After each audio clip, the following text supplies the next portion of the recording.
Então, boa noite a todos. Hoje, dia 3 de novembro, é o dia aqui nas manifestações literárias no Paraná, de a gente falar pela primeira vez com mais centralidade sobre o autor que eu coloquei como central na disciplina, que é o Dalton Trevisan. Serão 4 aulas focadas no Dalton Trevisan, sendo que a segunda, esta é a primeira, a segunda não é exatamente focada no Dalton Trevisan, é focada no Newton Sampaio, mas nessa aula da semana que vem vou falar bastante do Dalton Trevisan também. E voltarei a falar sobre o Dalton Trevisan nas 2 posteriores, numa delas sobre a obra contística mesmo, que é o forte, né? Os contos publicados, e que o Dalton Trevisan reconhece como, enfim, que ele não renega, né? Porque de algumas coisas que eu vou falar hoje, que foram publicadas em Joaquim, essa é a parte da obra que ele renega. Né? Mas, então, daqui a 15 dias, vai ser o momento de falar sobre o Dalton Trevisan, que a maioria de vocês já conhece, né? Mas tem uma obra tão vasta, eu vou selecionar alguns contos. E depois vai vir uma semana, que é a semana, até eu peço desculpas, que na programação eu anotei dia 24 de novembro como Semana de Letras. E a Semana de Letras acontecerá na próxima semana, e eu incentivo vocês a participarem, né? Inclusive está ali no chat o ensalamento com toda a programação para a semana que vem. O que vai acontecer na semana de 22 a 26 de novembro deste mês é o CIEP, né? É o encontro onde haverá as apresentações da iniciação científica e de outros programas de pesquisa. E no momento em que eu fiz a programação, havia uma recomendação de que a gente não desse aulas, e eu não entendi bem se era na Semana de Letras ou no CIEP, e acabei marcando Semana de Letras para aquilo que vai ser o CIEP, e nós não vamos ter aula no dia 24. Mas daí a aula do dia 1º de dezembro vai ser a última, mais centrada no Dalton Trevisan. Tá? E a última mesmo aula propriamente dita será sobre Paulo Leminski e Lucy Collin. Talvez seja dividida, né? Essa que foi programada para o dia 8 de dezembro, acho que, na verdade, uma parte vai ficar para o dia 15 de dezembro, que é o nosso último encontro. Mas, retomando o fio do que eu dizia, né? Então, hoje a gente começa a falar mais centralmente sobre o Dalton Trevisan, a partir daquela que foi a publicação que ele coordenou no auge dos seus 21 anos até os seus 23 anos, mais ou menos. E que não foi a primeira publicação de que ele foi o mentor e um dos principais nomes à frente dela, né? Ainda mais novo, na adolescência, ele publicou uma outra revista chamada Tingui, tá? Que é difícil de localizar e tal, mas os pesquisadores da obra do Dalton escrevem sobre aquele Dalton Trevisan adolescente, né? E publicando muito e colocando opiniões sobre muitas coisas, muito diferentes daquelas que ele viria a ter depois, né? Ainda um Dalton Trevisan meio moralista, meio patriótico, né? Que é o contrário do que ele passou a ser meio que logo depois. Mas aí a gente tem que olhar para o rapaz, né? Para o rapazote dos seus 14, 15 anos, escrevendo e mandando ver. Quando ele chega a Joaquim, ele já tem uma certa maturidade, mas se coloquem, vocês que eu imagino a maioria são mais velhos do que ele era, né? Ele tinha 21 anos, então esses textos que a gente vai ler hoje dele são textos dessa época. Claro que em 1946, um jovem de 21 anos não era tão jovem, talvez, quanto um jovem de 21 anos hoje, né? Já era meio velho, mas tem tudo isso em questão, né? Quando a gente pensa que o Dalton Trevisan continua ativo, de alguma maneira, espero que esteja ativo, né?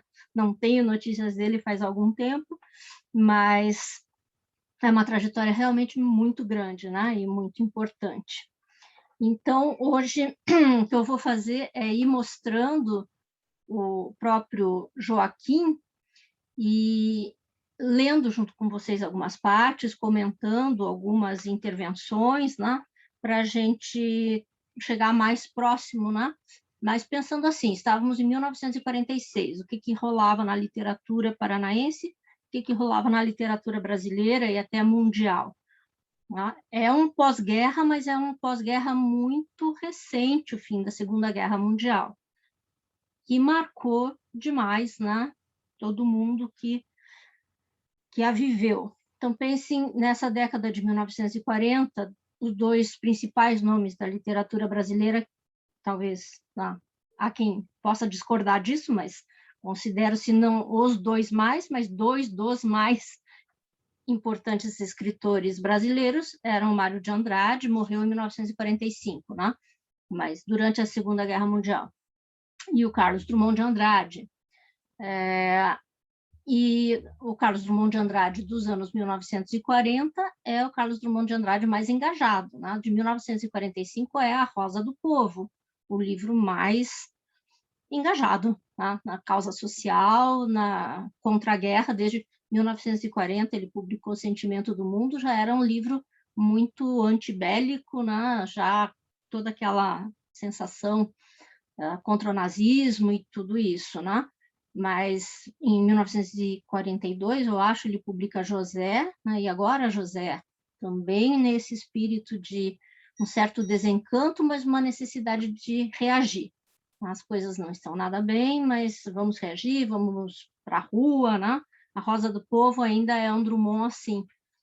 Claro, Enigma, que eu sei que bastantes de vocês devem conhecer, porque ficou na lista do vestibular da Federal por muitos anos, né?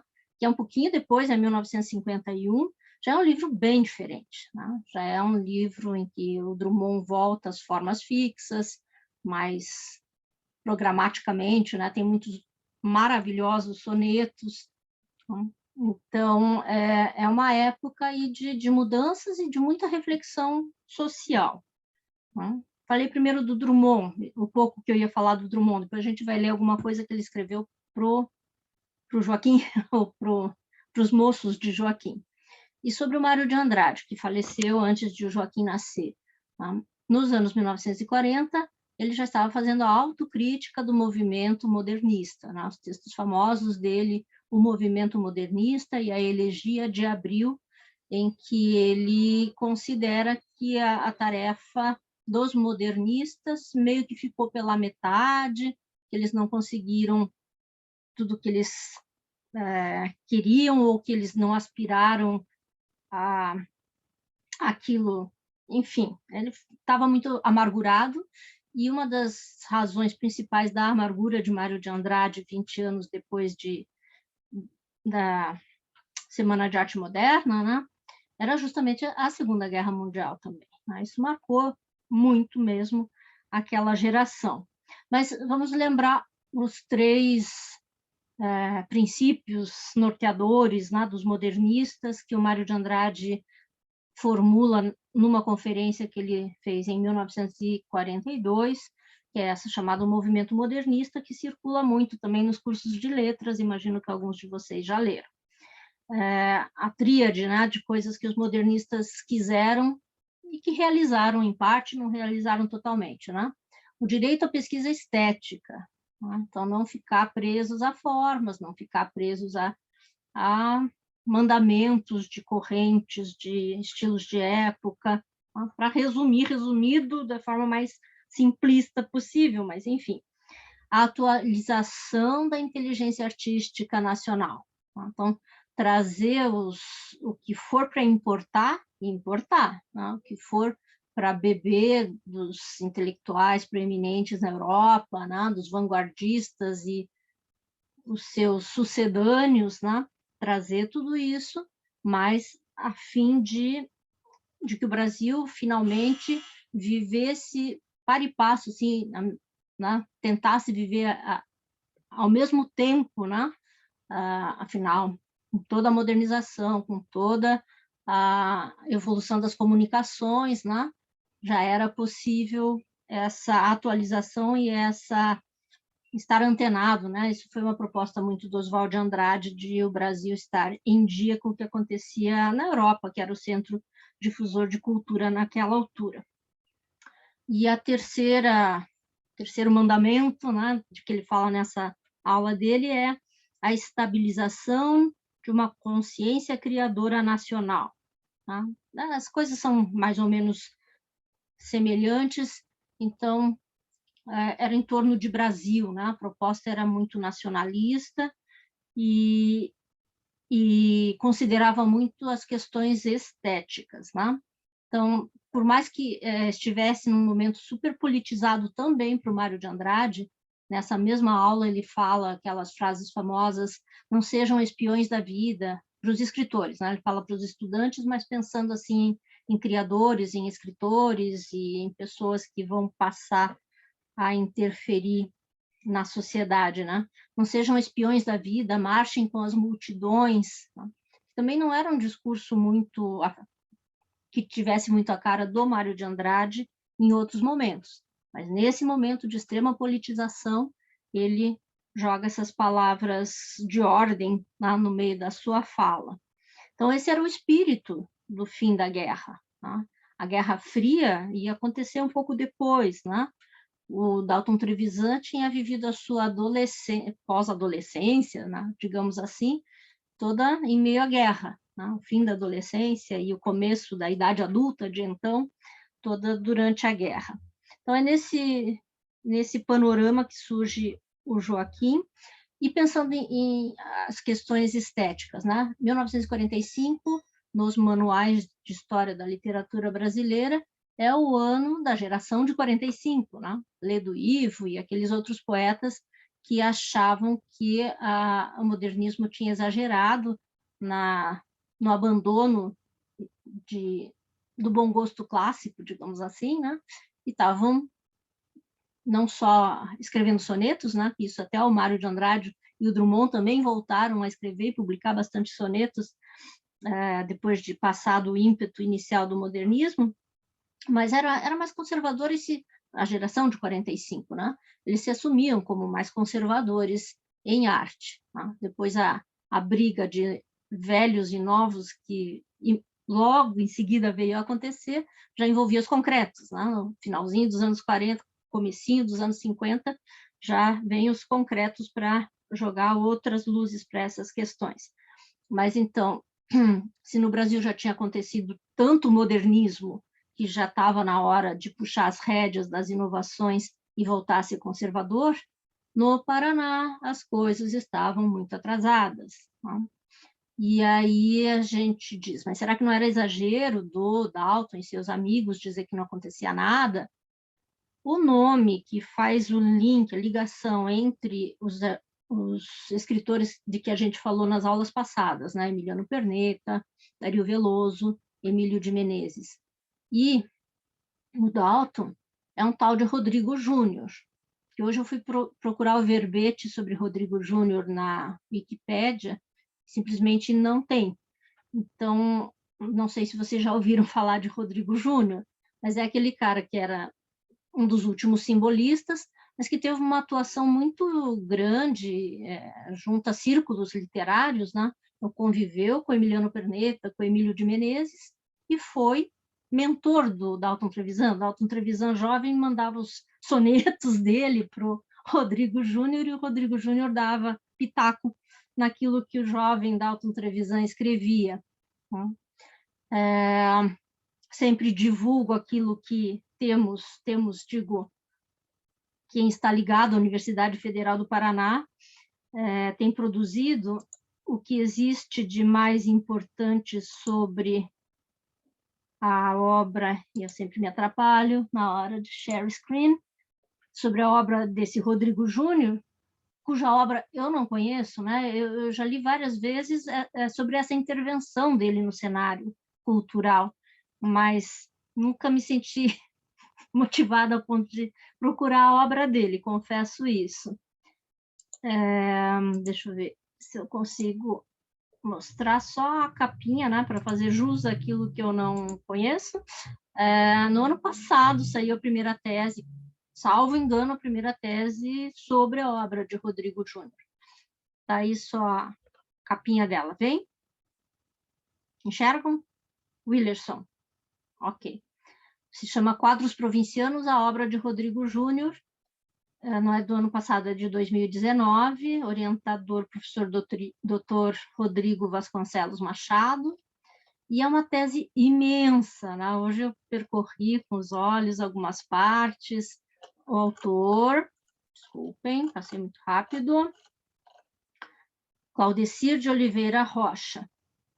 Então, quem tiver curiosidade sobre essa literatura entre os simbolistas e o Dalton Trevisan, acho que a referência mais notável aí, mais significativa, é essa tese a respeito de Rodrigo Júnior.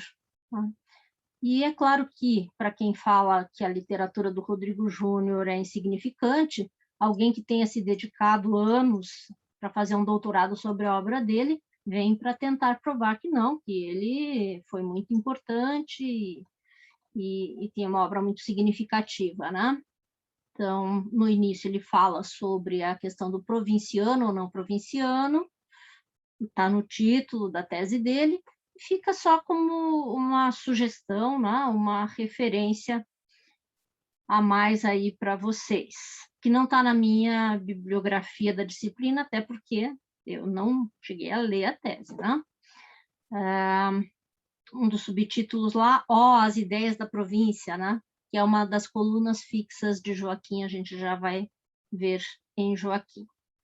Então, agora a gente sai desta publicação e vai para a publicação seguinte.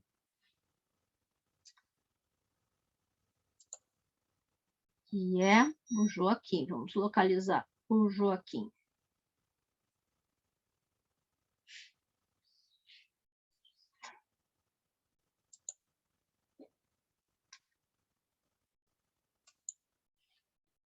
Já eu encontro.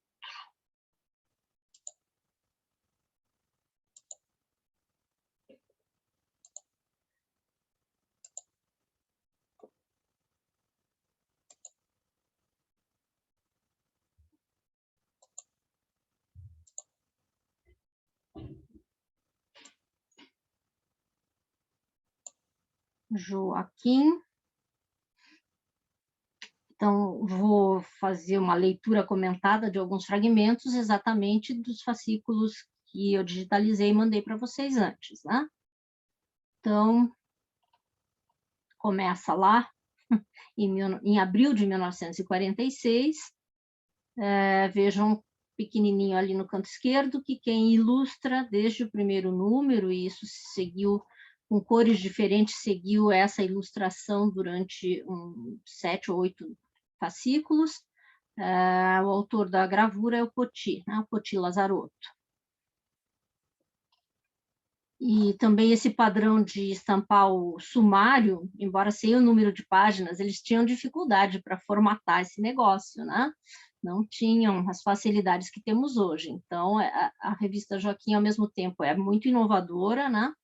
Tem uma certa qualidade gráfica, mas também tem umas coisas esquisitas de diagramação que vocês devem ter percebido se tentaram ler as entrevistas, os contos, fica um pedaço para cá, outro pedaço para lá, né? E não era por modernidade, eu acho que era por dificuldade de compor, né?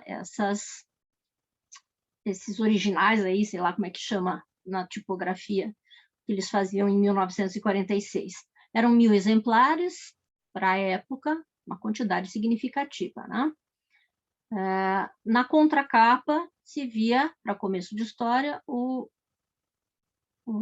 dentre os patrocinadores, né, o Mate Leão. Vamos lembrar que o mate, a erva mate, e especificamente essa grande indústria Mate Leão, até hoje tem os chás Mate Leão, né?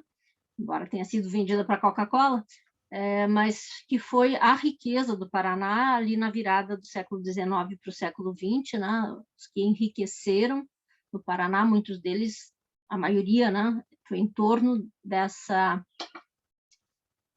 dessa planta, né? O mate, né? A erva mate.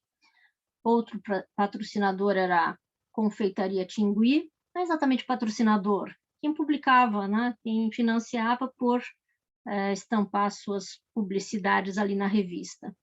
Essa Confeitaria Tingui ficava na Rua 15, aceitava encomendas, ponto de reunião das famílias elegantes, ordem, higiene, distinção.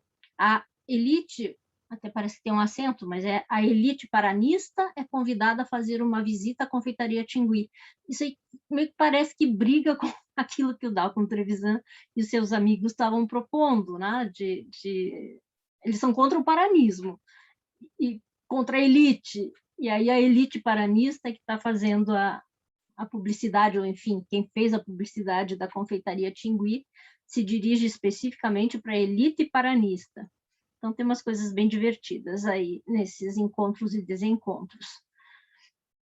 Tingui, ponto de reunião das famílias elegantes, ordem, higiene, distinção, serviço rápido e perfeito em café, chocolate, Toddy, médias, doces, pastéis, croquetes e bebidas finas. O trio musical todas as noites. Tá?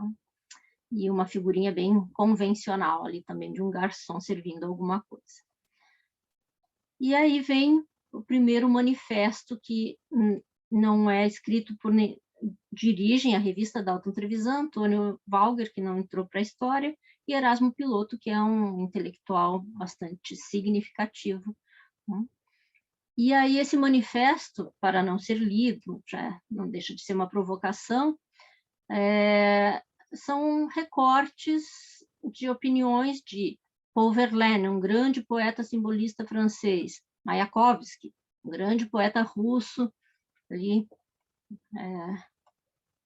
comecinho do século, André Gide, John Dewey, o grande educador, no caso, Sérgio Milliet, que era, se não era brasileiro, acho que era brasileiro, inclusive, né? Era um dos grandes críticos literários da época. Otto Maria Carpo, que era outro grande crítico literário da época, radicado no Brasil. E eu vou...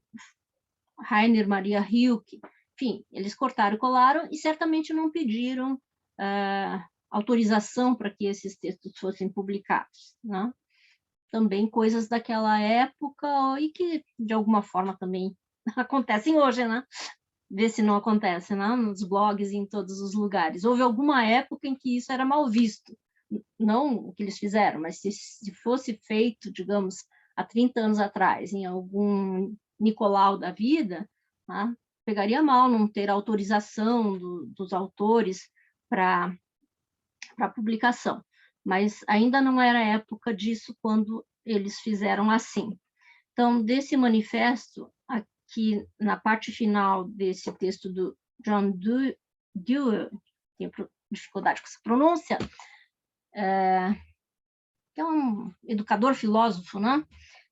Sociólogo, diz assim: uma separação entre a classe privilegiada e a classe submetida impede a endosmose da experiência, falando sobre diferença de classe, né? Os males que por essa causa afetam a classe superior são menos materiais e menos perceptíveis, mas igualmente reais. Sua cultura, a cultura da classe superior, tende a tornar-se estéril, a voltar-se para se alimentar de si mesma. Sua arte torna-se uma ostentação espetaculosa e artificial. Sua riqueza se transmuda em luxo. Seus conhecimentos superespecializam-se e seus modos e hábitos se tornam mais artificiais do que humanos. Então, se a batalha deles era contra essa literatura parnasiano-simbolista, essas palavras faziam muito sentido.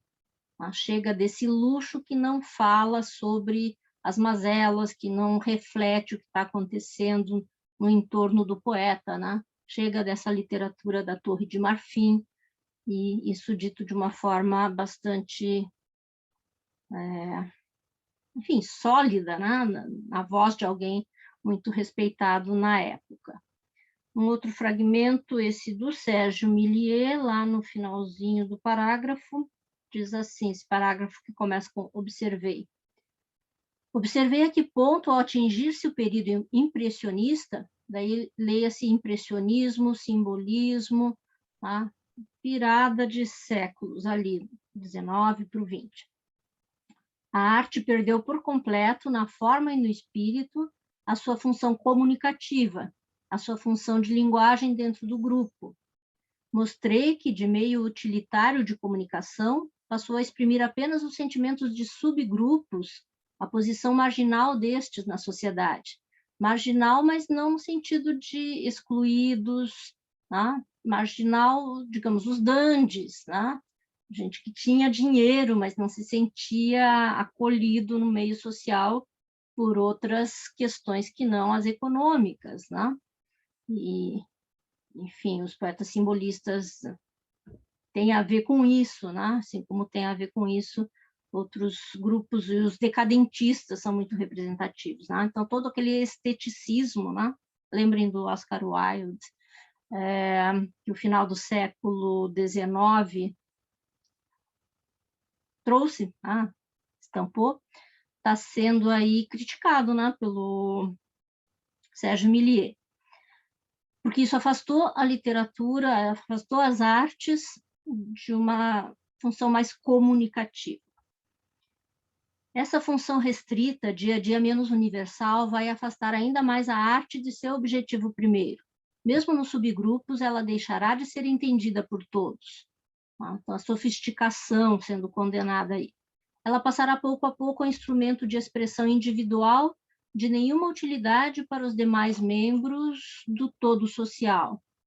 Observei também que, na medida em que essa perda de representatividade se verifica, as preocupações técnicas aumentam, o desprezo pelo assunto se manifesta e o pintor se isola dentro de limites impossíveis de se transpor pelos não iniciados. Então, o abandono de uma pintura mais tradicional, mais figurativa, para o trabalho com formas, cores, né? É algo que não agradava a todo mundo. A arte moderna chocou muita gente, né?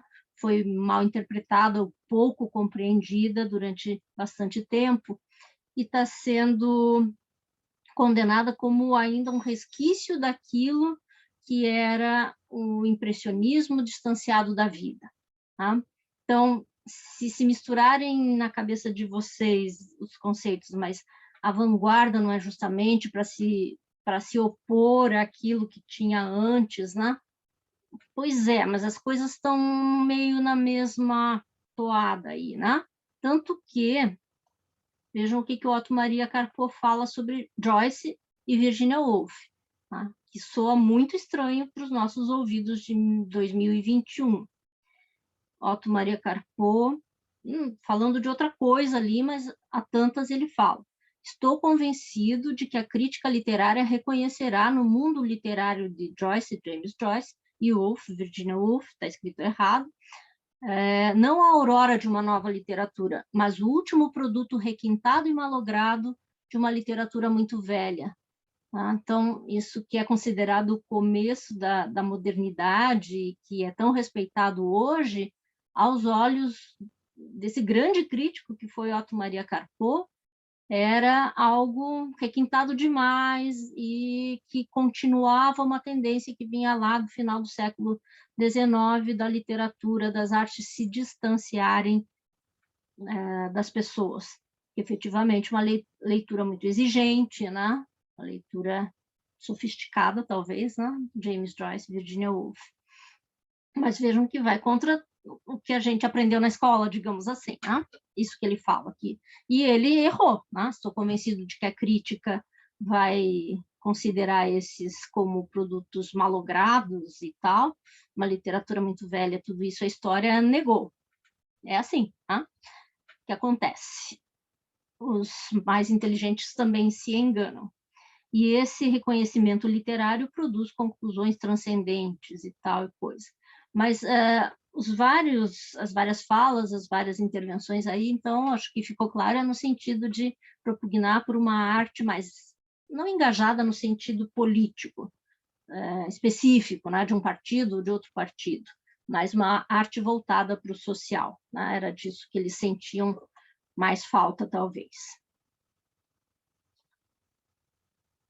E aí, na sequência, e é a sequência mesmo, né? Página 3, não, tem alguma coisa no meio, mas poucas páginas em seguida, veio uma entrevista com o Poti Lazarotto, e ele tinha acabado de assistir 2 exposições de arte na Europa, a exposição de arte degenerada do Terceiro Reich. Então, aquela arte que os nazistas condenaram, né?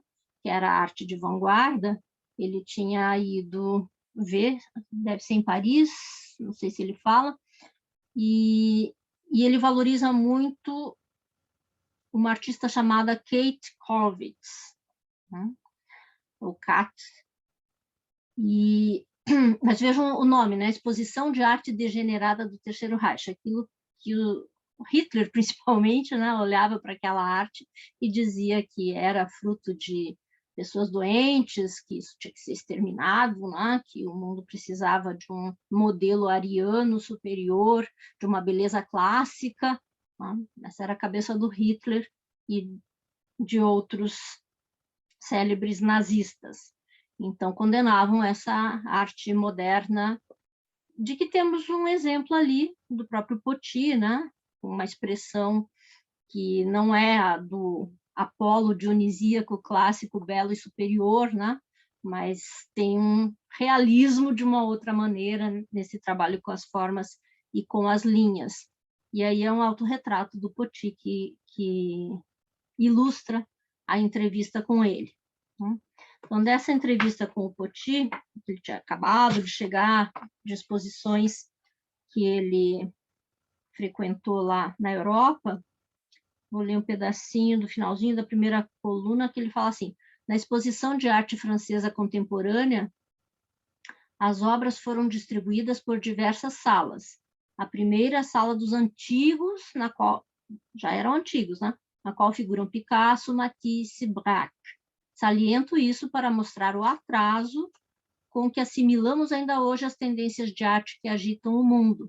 Tá? Então, na Europa já eram considerados antigos em 1940, que afinal já tinham toda uma trajetória, né? Mas a gente não conseguia, ou eles não conseguiam imaginar os paranaenses apreciando a arte, por exemplo, do Picasso. E se pensarmos então no Paraná, novidades de mais de 40 anos, não chegamos nem a começar a experimentar o que já foi talvez superado. Tá? Então, o que acontecia em literatura acontecia nas artes plásticas proporcionalmente, ou seja, não acontecia, né? Deveria acontecer, segundo os mais antenados, como o Poti Lazarotto, mas não estava acontecendo ainda em 1946. Daí, lá pelas tantas, o repórter novamente insiste em saber o que ele acha da situação no Paraná. E aí, observem, o Dalton e o Joaquim não queriam ser provincianos, não queriam representar só o que acontecia por aqui, mas tinham a preocupação com o que acontecia aqui. Também não voltavam as costas, né, para Paraná, para Curitiba, para o Paraná, para Curitiba. Então tem essa dupla seta aí, né? Uma que quer não quer valorizar só a prata da casa por ser a prata da casa, mas quer que as coisas aqui mudem, né? Então é melhor ler os autores estrangeiros ou mais clássicos do que ler os conhecidos seus, né? Justamente para que isso penetre nas sensibilidades e gere uma arte mais antenada e menos atrasada do que aqueles presenciavam. Então, quando perguntam para o Poti Lazarotto, e o Paraná? Ele diz, falta-nos importação. Parece que nos contentamos sempre com a prata de casa, sem nos preocuparmos em saber se ela é mesmo boa. Além disso, os captains do atual selecionado cultural paranaense teimam em confundir conservantismo com tradição. Acredito que tradição é uma coisa que nos ajuda a caminhar para frente e não a adoração e a repetição do que já foi feito. Se a obra de alguém presta, não precisa de propaganda dos amigos para ficar. Assim, em vez de banquetes e homenagens sem expressão, gastemos dinheiro, você entende. Tá? E acho que é bem explicado. E aí ele fala que em Minas Gerais, Portinari não era de lá, mas foi levado para lá e fez todo aquele conjunto da Pampulha. E aí digamos, chegou em outras partes do Brasil, alguma coisa mais moderna, mais arrojada, né? Estava faltando alguma coisa parecida com a obra do Portinari ou do Niemeyer em Curitiba, né? O nosso Museu do Olho é muito recente, em 1940 não tinha isso. Talvez seja dos anos 50 a construção inicial, né, onde funcionavam prédios públicos ali, onde hoje em dia tem o Museu do Olho, mas ainda não tinha Niemeyer, que eu saiba, em Curitiba nessa época. E aí ele continua falando coisas interessantes que vocês poderão ler depois, e esta outra página eu também fiz a cópia, porque tem o pedacinho final da entrevista do Poti Lazarotto, né? Então, essa diagramação meio troncha e meio esquisita. Por falar em troncha, não deixem de escutar o mais recente álbum do Caetano Veloso, que é muito bonito. Daí, para vocês, que mais que eu selecionei deste Joaquim 1, nessa folha aqui só vejam que tem essa coluna fixa, ó, as ideias de província, né? Então, esse ó é bem sarcástico, né? Irônico, e aí acabavam sendo divulgadas, mas é curioso também, porque às vezes são divulgadas exposições de arte que não eram de pessoas muito modernas também. É meio esquisita também essa coluna, essa de que se fala ali, eu não sei quem é, de Fonseca, é a senhora de Fonseca. Essa ideia de província desse exemplar diz: o que mais assinala o êxito do escrito da senhora de Fonseca é essa porção de interesse que ele consegue despertar. Não entendi. Quem começa a ler o Dentinho de Ouro vai ao fim. E daí um ponto de exclamação entre parênteses. Isso talvez seja o maior elogio que se possa fazer. Apareceu um escritor a quem eu saúdo. Então, ao mesmo tempo divulga, mas está criticando, né? E foi algo publicado na Gazeta do Povo e eles recortaram para ridicularizar, né? Para dizer que essa matéria não fazia sentido. Pelo menos é assim que eu leio, talvez não seja nada disso. Mas sempre tinha, as ideias de província, né? Para denunciar alguma coisa provinciana no mau sentido do provinciano que estivesse acontecendo e circulando no Paraná. Então, o traço mais importante: combativos, aguerridos, querendo trazer novidades, né? Essa é a toada aí do Joaquim. Nesse primeiro número, qual é o conto? Porque todos os números de Joaquim têm algum conto do Dalton Trevisan. Às vezes tem até 2. Além de algum texto de opinião, tá? Afinal, ele era o principal responsável pela revista. Neste primeiro exemplar, tem esse conto, que é um dos muitos que depois ele renegou, tá? Que é Eucariz, a dos Olhos Doces, que eu acho muito bonito. É curioso, porque logo em seguida, depois a gente vai ver no final da aula o conto que aparece no Joaquim 2, que é um conto que realmente não faz muito jus ao nome do Dalton Trevisan, né? Ele gasta muita palavra para dizer, não digo pouca coisa, mas enfim, é um outro Dalton. Mas desse conto que trata da morte de uma menina ou de uma adolescente, não dá para saber bem, é chamada Eucariz, né? Como foi sentida por esse menininho, né? O Luiz Carlos, eu acho um belo conto, bastante sensível. E é curioso que ele aproveita desse conto, depois que ele vai sintetizando, né, os poderes dele de sintetizar se aprimoram muito, e nos anos 1980 ele começa a publicar o que ele chama de haikais, tá? Textos muito curtinhos. E um dos haikais, não sei se dos anos 80 ou 90, foi extraído desse conto. Deixa eu citar de memória, é tão curtinho, mas não decorei, tá? O haikai diz assim: o menino, bracinho para o céu, colvo me leva, tá? Que é esse colvo me leve, tá? A criança que não consegue falar corvo, fala colvo, e pede para o corvo levar ele para uma outra dimensão, né? A namoradinha de infância dele acabou de morrer de tifo. É um conto forte, este, e tem essa presença da criança, né? Que se tem alguém que é preservado, assim, sempre na obra do Dalton Trevisan, são as crianças. As crianças, que eu me lembro, ele nunca representou, assim, ele representa a criança sendo sádica, mas assim, com um olhar que é terno para a criança, né? Toda a ternura que não existe no Dalton Trevisan para os adultos, para os Joões, para as Marias, em relação às crianças e aos animais, isso acontece. E já começa aí, tá? Então, é interessante ir observando, né, quem conhece bastante a obra do Dalton posterior a isso, que tem muita coisa que é muito diferente. As frases longas, né, realmente é um outro Dalton na linguagem, mas já tem muito também do que veio a ser o melhor Dalton, né? E dessa história tão pungente, né, do menino que não que quer que a namoradinha fique, mas ela já morreu e tal, ele conseguiu um haikai, que é esse, curtíssimo, né? O menininho, bracinho para o céu, couvo, me leva. Publica como se fosse uma peça independente.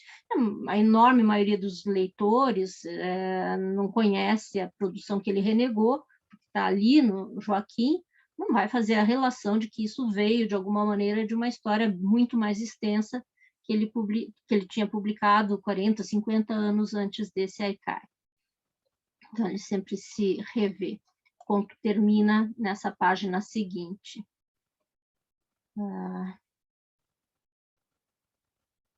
Depois vocês leem o conto Eucarissa dos Olhos Doces.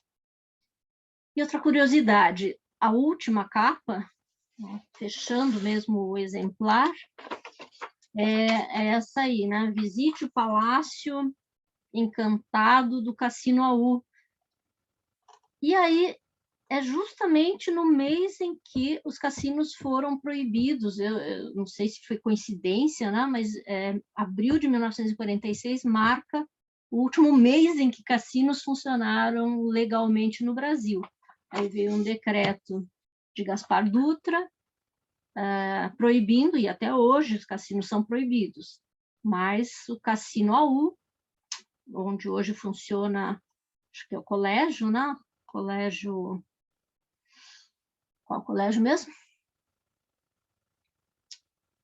Alguém sabe qual colégio funciona onde era o Cassino Aú? No Aú? Prédio histórico. Imagino que o colégio tenha alterado também o prédio.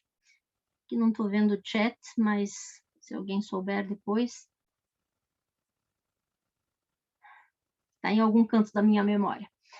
Enfim, estava sendo divulgado, mas no mês seguinte, se as pessoas foram frequentar, já estavam na ilegalidade, ou o cassino já estava na ilegalidade. O da Gurada...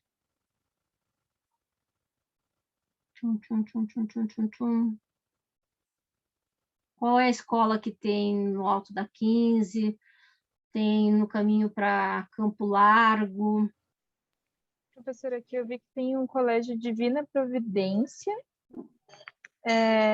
que agora se transformou em... Ele era o cassino ali do Aú e agora é o grupo de Colégio Divina Providência. É cuidado por freiras. É a Ana que está falando? Uhum. Mas o Divina Providência não existe já há muito tempo, né? Agora é Bom Jesus, né? Bom Jesus, meu Deus! Isso, Bom Jesus. Era esse, talvez seja maior. Eu estava pensando que era outra. Anitta Garibaldi. Eu estava tentando lembrar dos dois nomes, Divina Providência, que na minha adolescência era uma escola forte, tudo, e Bom Jesus, que afinal, quem mora em Curitiba conhece alguma unidade do Bom Jesus, não me vinha na cabeça, obrigada pela memória. Então, tem crianças que estudam no Bom Jesus do Aú, é esse onde tinha o cassino. É isso aí, obrigada, Ana, e obrigada a quem mais falou ali. Acho que o Dalton Trevisan não era de cassino, acho que não combinaria muito com a personalidade dele frequentar cassinos. E aqui temos Joaquim II. Joaquim II, de junho de 1946. O texto Emiliano, o Poeta Medíocre, eu já tinha enviado antes, e estava com uma qualidade ruim, né? Eu enviei novamente, espero que quem não tenha lido antes possa ler em algum momento, né? Que é um texto bastante importante. A gente já comentou bastante a crítica que o Dalton fez à poesia do Emiliano Perneta. Mas, além de Emiliano, Poeta Medíocre, tem o Caso do Vestido, que é um belíssimo poema dramático do Carlos Drummond de Andrade. Tem o conto, cuja leitura eu estou solicitando para a próxima aula, que é o Irmandade. E tem, inclusive, uma matéria sobre aquela pintora gravurista que o Poti Lazarotto tanto apreciou, né, quando foi lá na exposição de arte degenerada. Essa eu não copiei para vocês, mas só para mostrar que tem essa sequência, né? As matérias se comunicam entre si, o grupo pensava sobre determinados... A bolha deles, né? Incluía, então, olhares específicos para determinados autores, determinados pintores, gravuristas, né? Manuel Bandeira, claro que faz parte desse time dos bons, Tolstói, um clássico, tem uma carta de Drummond de Andrade que talvez esteja reproduzida. Então, Irmandade é um dos contos do Newton Sampaio, cuja leitura é para a próxima aula.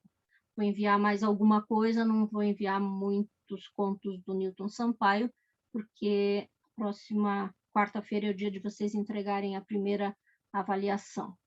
Então, tem aí um conto desse rapaz que tinha morrido alguns anos antes, né? E que o Dalton exaltou como o grande nome da literatura paranaense dos anos 1920 e 1930, mas que acabou morrendo muito jovem, sem conseguir publicar quase nada. E esse conto tem uma gravura ali, que eu não sei de quem que é. Diz ali, E. Blasi Jor. Tá? Então, as ilustrações eram muito importantes, vários artistas ilustrando as ficções, as reportagens de Joaquim. E depois, eu vou pular essa parte da notícia de jornal, porque vai ser comentado depois. Um pouco da ficção do Dalton Trevisan, jovem. Emiliano, Poeta Medíocre, já lidamos com isso. E a cartinha do Drummond, então, que fala que está feliz porque recebeu o primeiro número de Joaquim. E acho que também já comentei alguma coisa, só aquele finalzinho da carta dele. Que delícia, uma revista cuja redação é na rua Emiliano Perneta, 476, e que promete publicar em seu segundo número um artigo sob o título Emiliano, Poeta Medíocre. Então, eles conseguiram publicar no mesmo exemplar o prometido ensaio Emiliano, Poeta Medíocre, e a recepção para essa divulgação, né, pelo grande poeta Carlos Drummond de Andrade.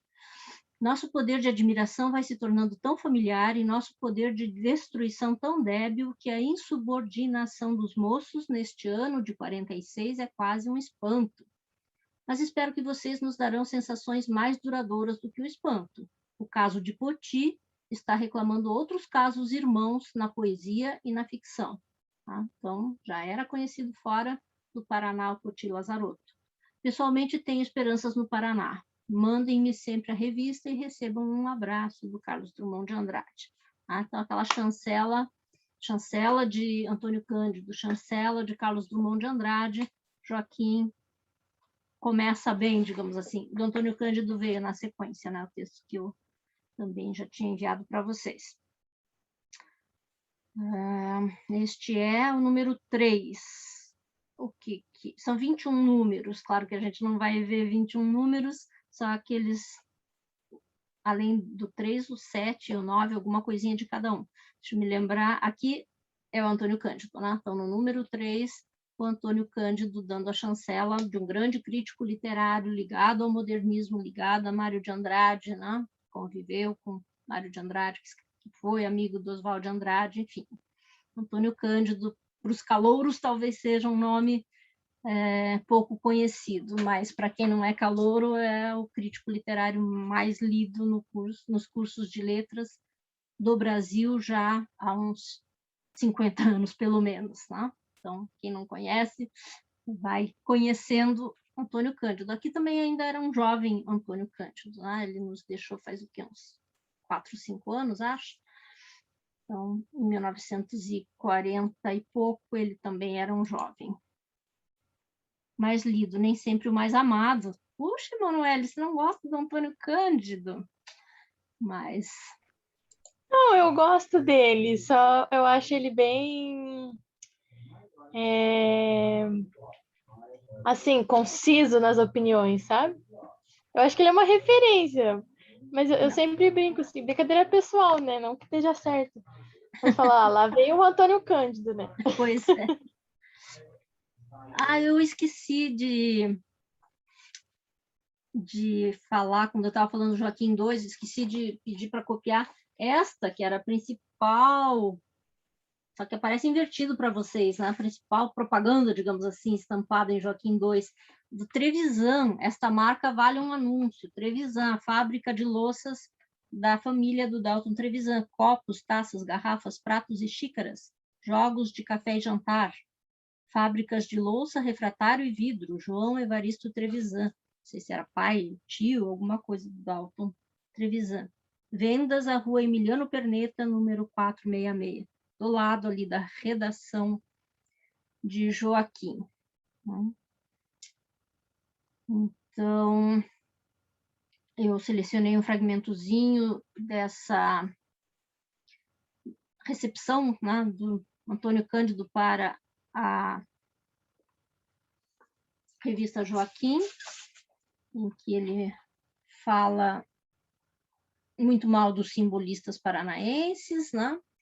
Eles estavam mais ou menos na mesma vibe, contra a arte antiga e a favor da arte moderna, né? Então, ele compara Joaquim com outras revistas que apareceram na época e louva Joaquim por... primeiro, ele diz que as outras acontecem ou são produzidas em lugares que já, mal ou mal, já tinham. No Rio de Janeiro já tinha muito, né, de arte moderna, e Belo Horizonte tinha um pouco. O Paraná não tinha nada. Então, e daí esse parágrafo, que eu não sei por que está em itálico, tá? Talvez tenha sido erro de composição, sei lá, tiraram uma parte de um lugar e outra parte de outro lugar, mas eu não sei o quanto desse texto do Antônio Cândido são trechos do Rodapé Revistas, publicado nos diários associados. Talvez seja tudo, mas como tem 2 tipos diferentes, a gente fica sem saber. Talvez alguém já tenha pesquisado isso e descoberto, mas eu desconheço a informação. Mas vou ler só essa parte que está em itálico, né? Imagino daqui o santo ímpeto dos jovens paranaenses empenhados em divulgar ideias modernas sobre o teatro, pintura, música, poesia, sem esquecer a política.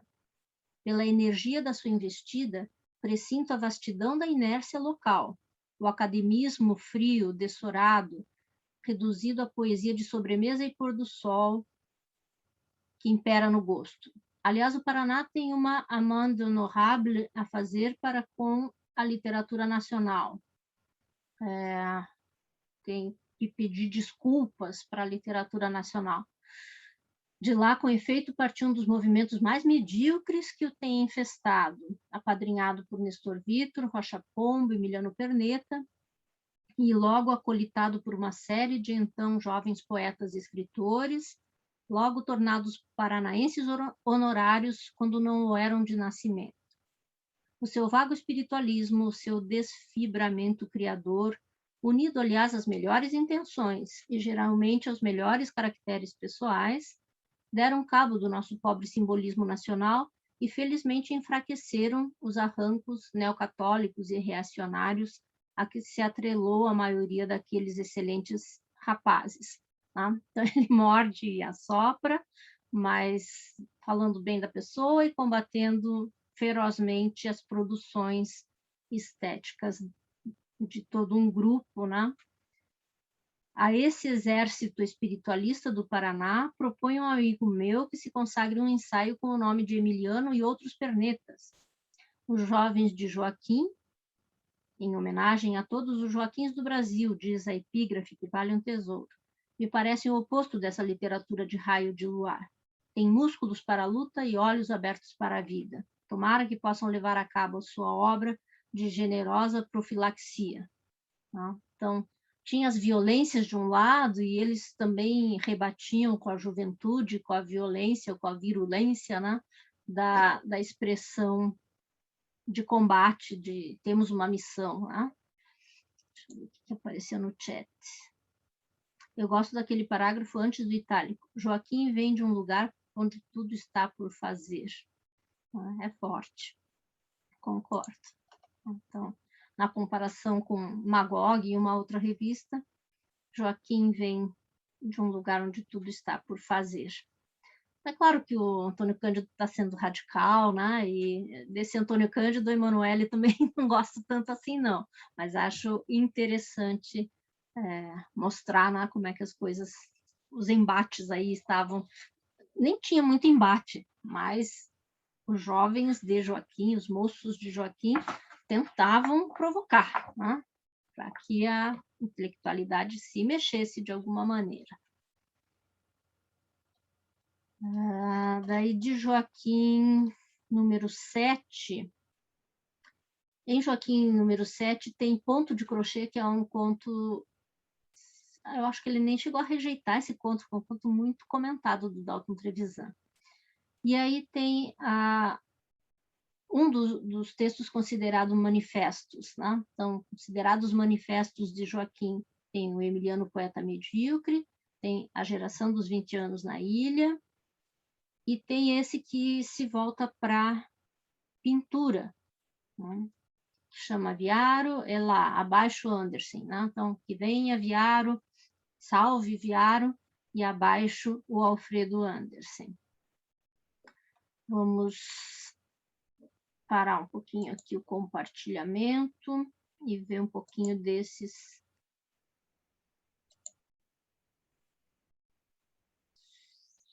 E ver um pouquinho. De novo, não está aqui, sendo que deveria estar aqui. Só um instante. Se alguém quiser falar alguma coisa.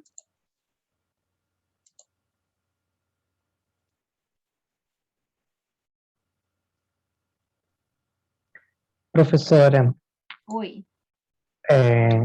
eu acho legal que um do Joaquim ali, do mesmo PDF que a prof compartilhou com a gente, eu não sei, na verdade, se a prof já não falou dele no começo da aula, que eu não estava, mas é justamente criticando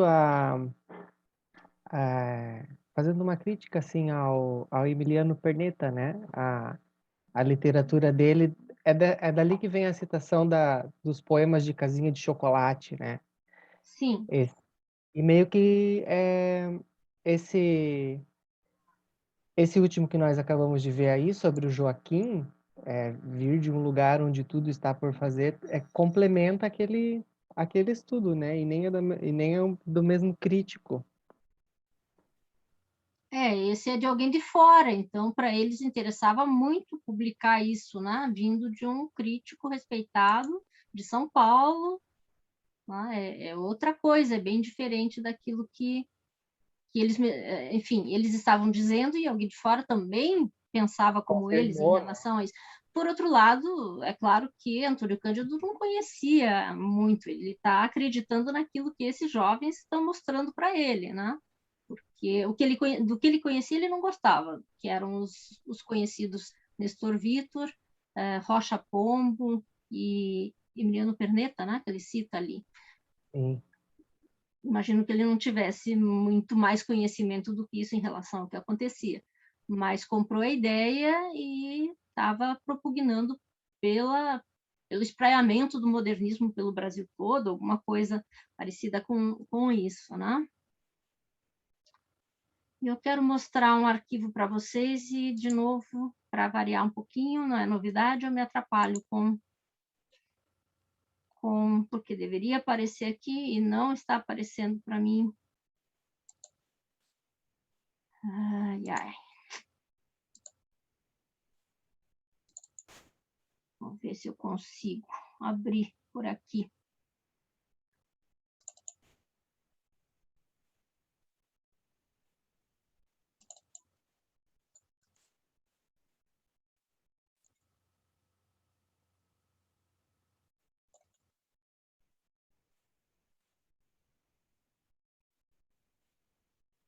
Vocês estão vendo alguma coisa?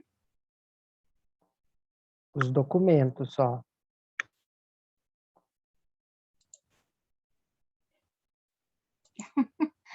É incrível isso. Peço desculpas mais uma vez. Agora vai dar certo. Agora foi. Não tem muitos slides, não tem praticamente nada. Aqui são só as ilustrações, né, daquela artista que o Poti Lazarotto destacou, aquela alemã meio russa, né? Então, as gravuras dela realmente são impactantes, o autorretrato dela é impactante também, né? É forte, é intenso. Os assuntos dela, como o Poti menciona, e o outro crítico que fala em outro exemplar do Joaquim também menciona, são as pessoas do povo, os oprimidos, né? Ela representa essas pessoas. E tem uma biografia interessante também, quem ficar interessado depois pesquisa um pouco sobre essa artista, vejam essa gravura também bem intensa, né? Eu tenho a impressão de que aqui é uma figura feminina, mas não tenho certeza disso, né? Aqui é uma figura masculina, e o que eles estão fazendo, né? Se estão se amando ou se matando, fica meio impreciso, mas de toda forma é forte, né? O desenho é bonito. Então, é esse expressionismo que né, não é a mesma vanguarda de Picasso e tal, mas tem algo de moderno nesse expressionismo, né? Afinal, o expressionismo é outra vanguarda, claro.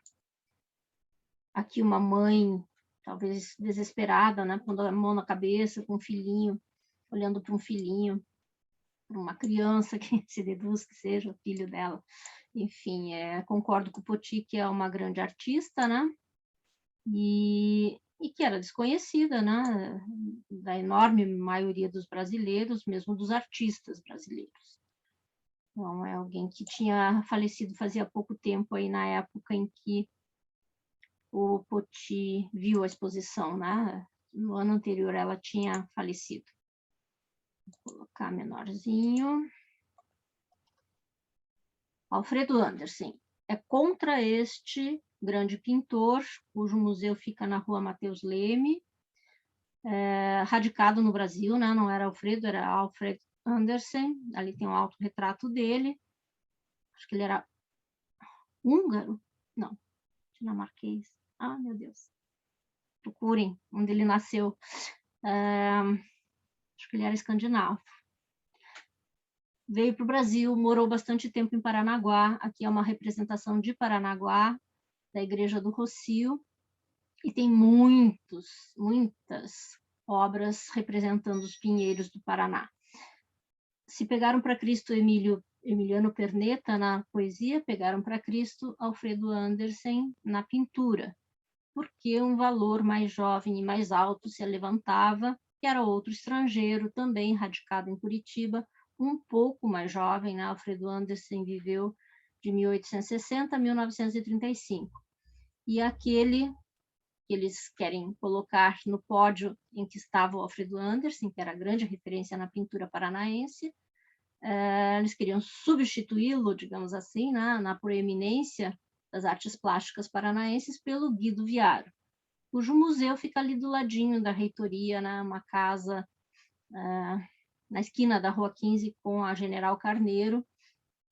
Recentemente teve uma exposição sobre há uns 3 anos, sobre o Dalton Trevisan, as obras do Dalton Trevisan. Então, é o Guido Viaro, né, que é um pouco mais jovem do que o Andersen, viveu até 1971, e que ilustrou muitas ilustrações dele aparecem no Joaquim, em Joaquim. Então, ali tem um autorretrato dele, e vejam que, para dizer pouca coisa, né, mas algo importante, talvez, é que é muito mais parecido com aquela gravurista alemã, Katz, do que com o Alfredo Andersen. Os traços e tal, Katz, Kollwitz. Então, Alfredo Andersen representando uma arte mais convencional, mais conservadora, e chega Guido Viaro e outros, né, chegam para trazer uma arte mais moderna, mais modernista, mais ligada ao expressionismo, né? Então, é sobre esse, e aqui se acabaram os slides de hoje, é sobre o Guido Viaro e sobre o Andersen, que foi escrito esse texto que deveria estar visível para nós agora, mas logo estará. Alguém quer comentar alguma coisa sobre essas imagens?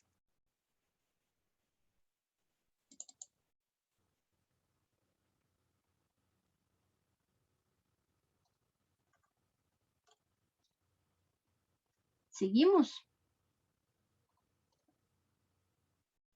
Então, seguimos. Então, desse Joaquim número 7, deixa eu ver algum fragmento mais representativo, né, para observar esse paralelismo em relação somos maldosos com Emiliano Perneta, mas sabemos que estamos sendo maldosos com ele. Estamos sendo maldosos com o Andersen também, e também tem uma razão para isso, né? É um manifesto, ou um texto não assinado, mas as apostas vão no sentido de que foi o Dalton Trevisan quem redigiu. As muitas apostas, né? Porque, em certa altura, ele até se identifica como nos meus 21 anos, né? Que é exatamente a idade que ele tinha em 1946. Né? Esse aqui é de dezembro de 1946. Então, vejam aqui o autorretrato do Guido Viaro daquela época. E Dalton conviveu com ele, né? Aqui. Professora, Oi. tá só aparecendo a sua página de documentos, ainda não tá... Ai, obrigada. Ai, obrigada.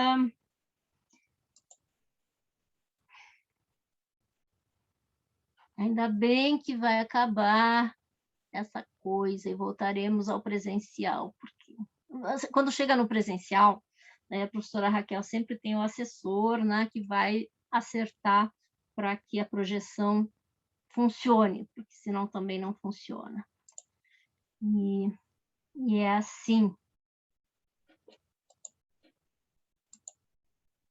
Vamos lá, nova tentativa. Deu certo. Então tá. Então este é o autorretrato de Guido Viaro, de que eu falava há pouco. A matéria vocês têm lá, foi o material que foi enviado para vocês. E leitura de um fragmentozinho.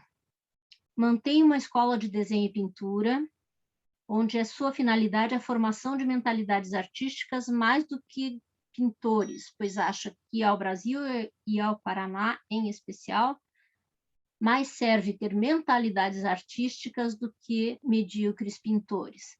Então, a escola de pintura do Guido Viaro foi referência durante muito tempo, e eu lembro das coisas do Guido Viaro, numa época eram em outro endereço, e era um centro de criação artística, acho que alguma coisa disso ainda tem em Curitiba também, mas era de caso pensado, né, que ele dava aulas, assim como o Alfredo Andersen também, né, e até hoje o Museu Alfredo Andersen, hoje em dia é mais referência nesse plano do que o Museu Guido Viaro, né, porque os cursos de pintura do Museu Alfredo Andersen são os principais de Curitiba ao longo de muito tempo, né. Aqui no finalzinho, o que esse Dalton Trevisan não assinado diz sobre os dois pintores.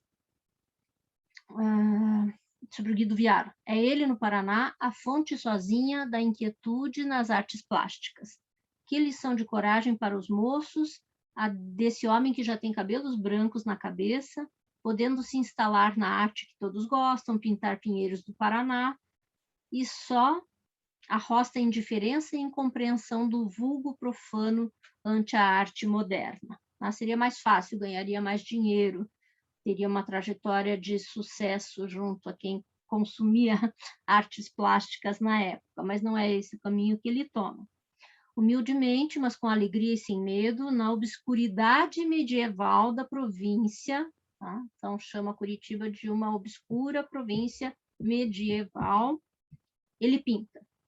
E sem fazer concessões ao mundo, ao pão nosso, que tanto comprometem, por exemplo, a pintura de Teodoro de Bona, bom, pinta não a gente e a terra de Curitiba, mas simplesmente a gente e a terra. Não só os pinheiros, mas também o povo humilde das casas miseráveis à sombra dos pinheiros.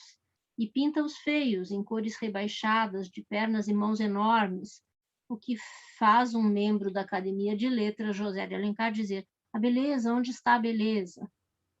Então, eles valorizam o assunto, o tema, né? Esse olhar para os mais humildes, que também é o que Dalton Trevisan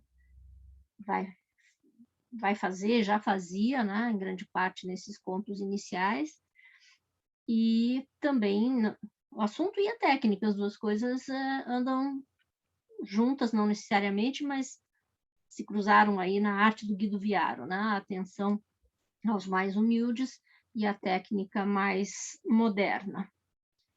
E aí, contra o Andersen, o que é que se diz? Aqui na quarta coluna. Já se disse que se pode elogiar Viaro sem desmerecer Andersen, pois este é o ponto preciso, não se pode, e urge afirmá-lo, porque os 21 anos me levam a colocar o amor à verdade acima de outras conveniências. Há um tempo para semear e outro para colher.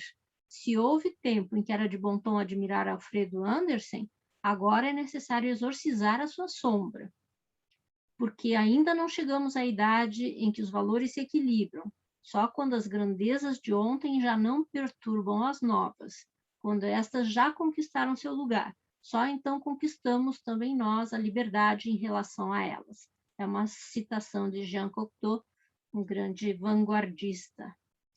Viaro é o erro que se eleva para a beleza viva e por isso mais fecundo que a beleza morta.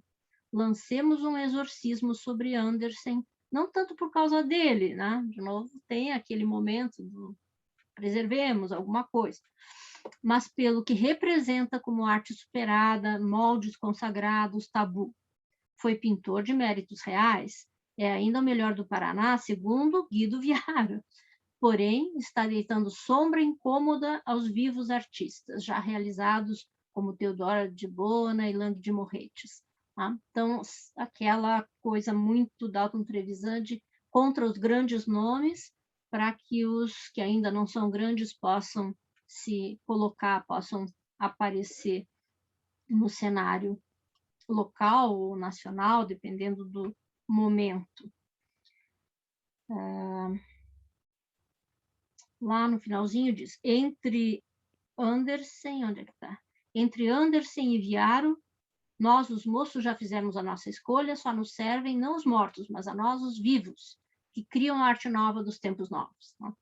Então, um Dalton verborrágico, um Dalton proselitista, que não assina a matéria e que está na sua batalha pela renovação das artes no Paraná. Ok? E o último que eu enviei para vocês era o 9, aqui temos também alguns reclames divertidos, né? Do azeite de amendoim Fanadol, do restaurante Elite, das famílias, que servia mocotó à baiana, dobradinha espanhola, feijoada completa, confeitaria Tingui, de novo, comparece, recebeu para a Páscoa completo sortimento de ovos de diversos tipos, que serão vendidos pelos melhores preços da praça. E aí, Irmãos Tá, né, que não sei se até hoje, mas se não até hoje, até muito pouco tempo, era referência de boa construção, né, de prédios sólidos, Irmãos Tá.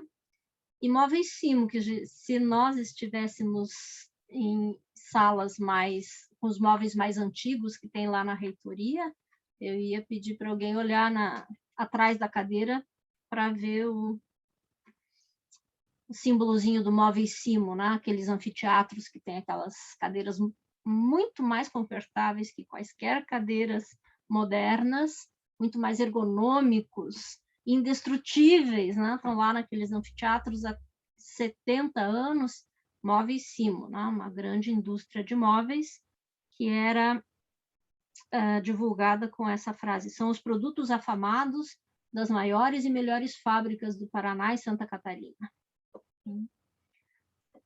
Móveis Simo. E aí, o último texto, a geração dos 20 anos na ilha, o último dos que eu selecionei, né? Que é esse, cuja leitura eu já tinha pedido, né? Faz parte da atividade que vocês ou já entregaram, ou deverão entregar na sequência agora, né? Acumulando com a próxima, mas enfim, a geração dos 20 anos na ilha, as mesmas questões, numa outra linguagem também é um dos textos que não foi assinado, nem pelo Dalton, nem por mais alguém, e que é representativo do periódico. Deixa eu ver se eu seleciono algum fragmento desse texto para a gente ler. Já embaralhei todos eles. Aqui é número 9, a geração dos 20 anos na ilha. Aí tinha mudado um pouco a questão da capa. A capa não tinha o índice, né, no 9. E aí o índice, que não é índice porque eles não sabiam a paginação, eles numeravam de uma forma diferente, mas a sequência das matérias deste exemplar é estampada só na página 3. Tem algumas coisas voltadas para Kafka, tem uma gravura do Poti, e tem os contos do Dalton e tal. E aí esse texto começa já reafirmando. Sei que vai soar repetitivo, mas vamos ler só uns pedacinhos. É um imenso claro na história literária do Paraná, esse da Revolução Modernista, que não houve. Aqui se fechou o ciclo das escolas, como nas províncias em geral, no ano da graça de 1922. O modernismo foi quando foi assimilado em suas maneiras e equívocos descaracterísticos.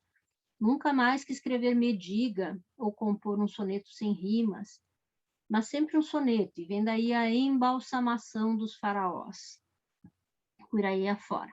Ele chama de lírios, a metáfora para falar daqueles cuja arte é considerada ultrapassada.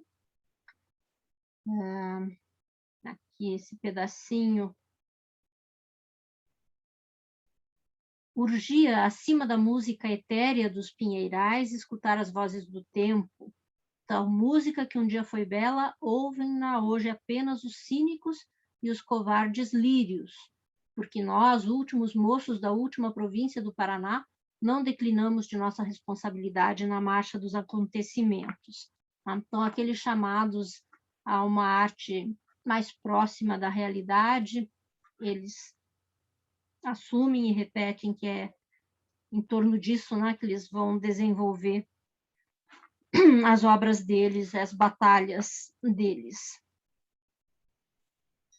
Aquela ideia do está tudo por criar aparece de novo, um fragmento aqui. A epígrafe com que Stendhal definiu a geração romântica define também a nossa, que não tem o que continuar, ela tem tudo por criar. É um dos bordões aí do Joaquim. Vamos começar do zero, isso dito de várias maneiras diferentes nesses textos. Com amor ao mundo no peito, seja o nosso canto impregnado de terra, homem, liberdade. Então, atendendo bastante aquele chamado, por exemplo, do Mário de Andrade, cobrando uma geração atenta ao que acontece no mundo. E termina esse espécie de manifesto dizendo: nossa geração, que reclama o seu direito de influir no destino do mundo, jamais fará arte paranista, no mau sentido da palavra. Ela fará simplesmente arte. Portudo, a literatura paranaense inicia agora. Tá? Então, pretensiosos, combativos, e isso, o número 9 era em 1947, né? Não tinha passado tanto tempo, tinha passado menos de um ano desde que eles tinham iniciado a batalha, ainda estavam com esse nesse pique. Alguma pergunta? A próxima parte da aula eu penso falar sobre a ficção do Dalton. Então, a apresentação do periódico em si termina por aqui.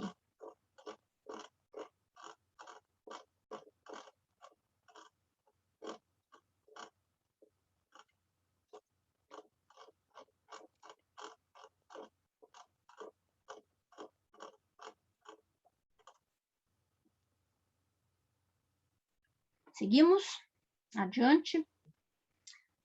Então, voltando lá para o Joaquim II, e a segunda ficção de Dalton Trevisan e Joaquim. A primeira é Eucaris, né, a história da menina que morreu de tifo, e a segunda traz algo que é muito...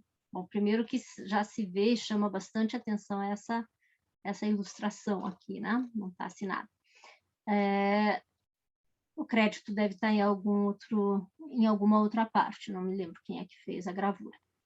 Mas esse conto, notícia de jornal, nos coloca em contato com uma das características ou uma das técnicas, digamos assim, que Dalton muitas e muitas vezes usou em sua ficção, que é, mais do que se inspirar em notícias de jornal ou em histórias verídicas de crimes que ele tivesse escutado na rua, ou dos seus informantes, né, amigos, pessoas que ele contactava para saber o que estava acontecendo e depois transformar em ficção. Tá?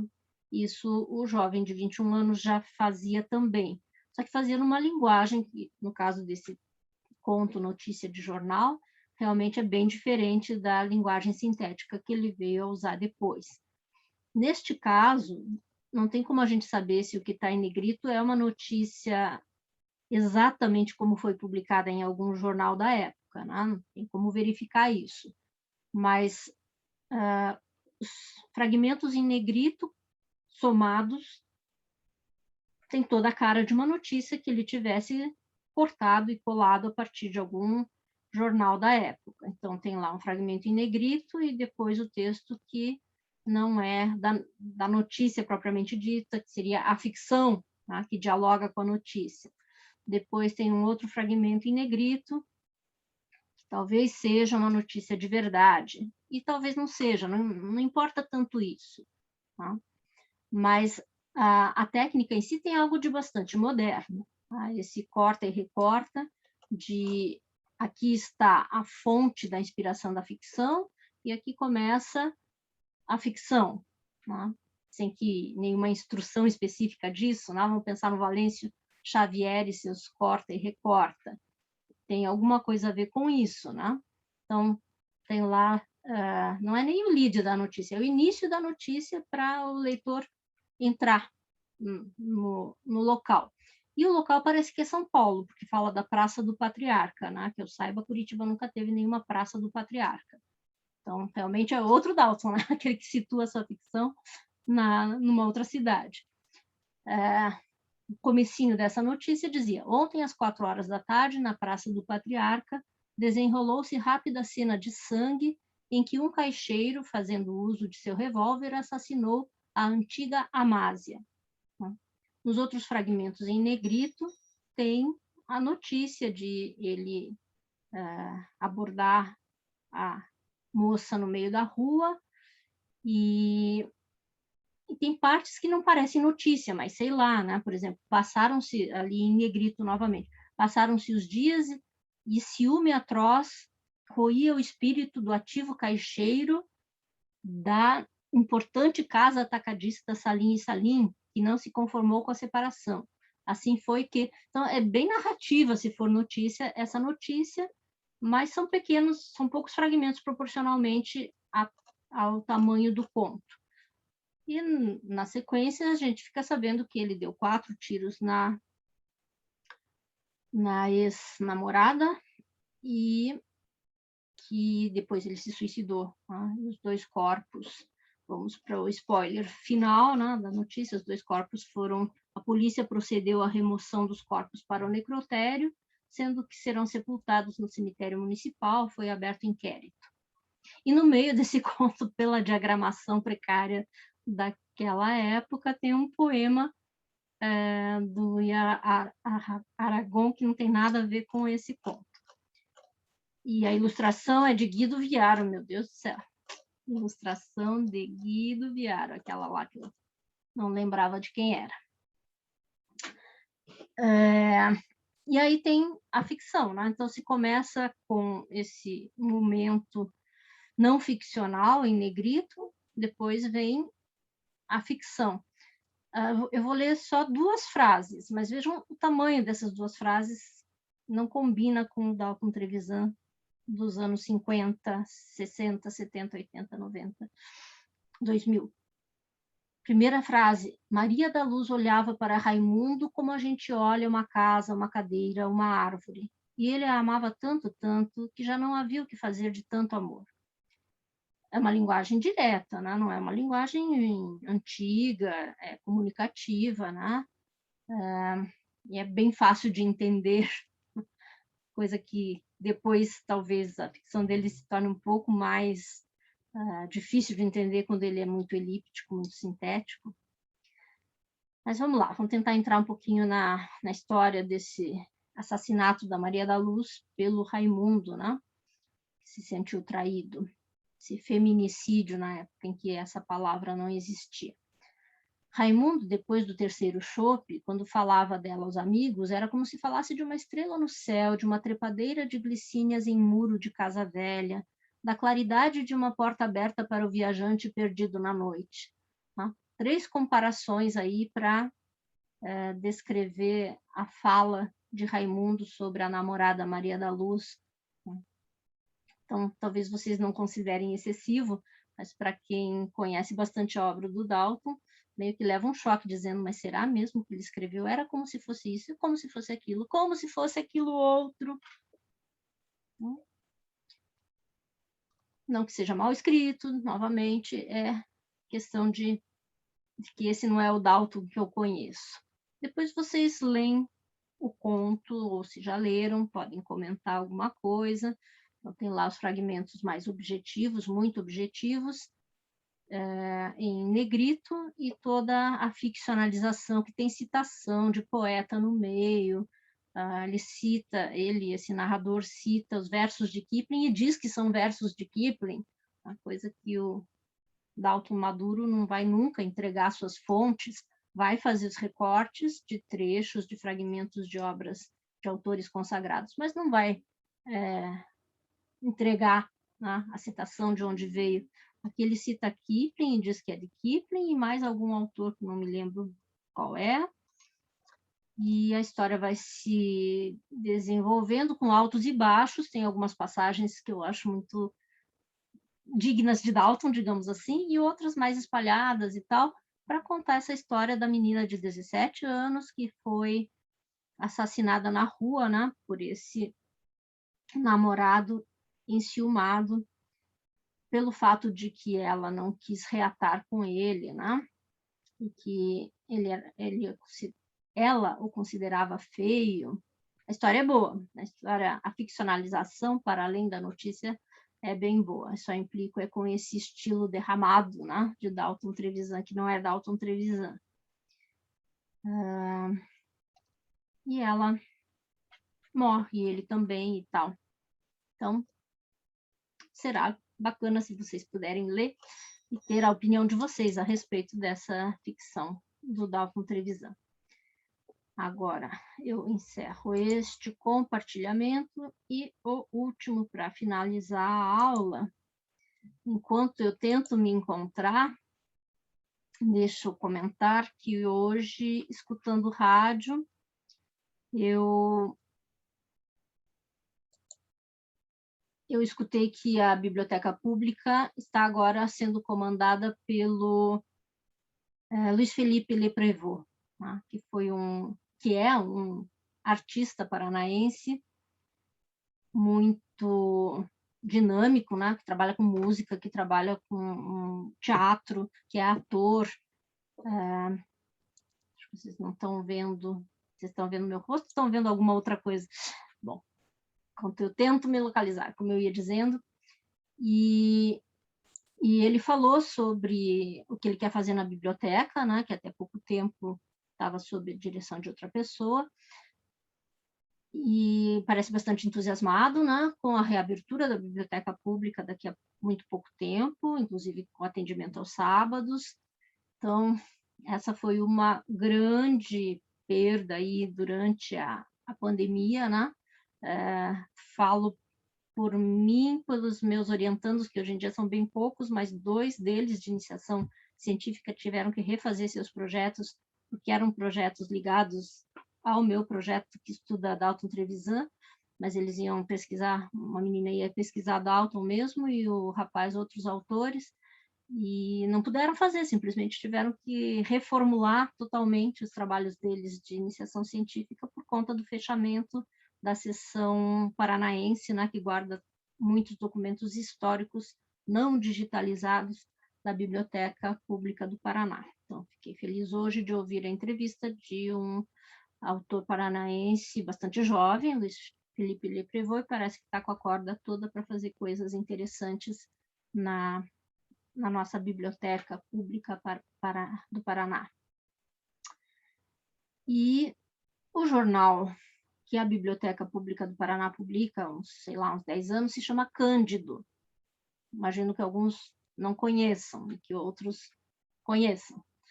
E está hoje em dia disponível. Queria mostrar um pouquinho dele online, mas o meu online está mostrando aqui aquela tese do rapaz, e daí parece que não sai da tese sobre o Rodrigo Júnior. Eu não sei se eu vou conseguir chegar lá. O jornal Cândido, imagino que seja uma homenagem ao Antônio Cândido, e também uma continuação dessa sequência de nomes de periódicos. Tem Helena também, tem o masculino e tem o feminino, né? Não sei se Helena continua sendo publicado, que também era da biblioteca e recente, mas estão lembrando do Joaquim, depois Nicolau, né? E aí Cândido, que eu imagino que tem a ver com Antônio Cândido.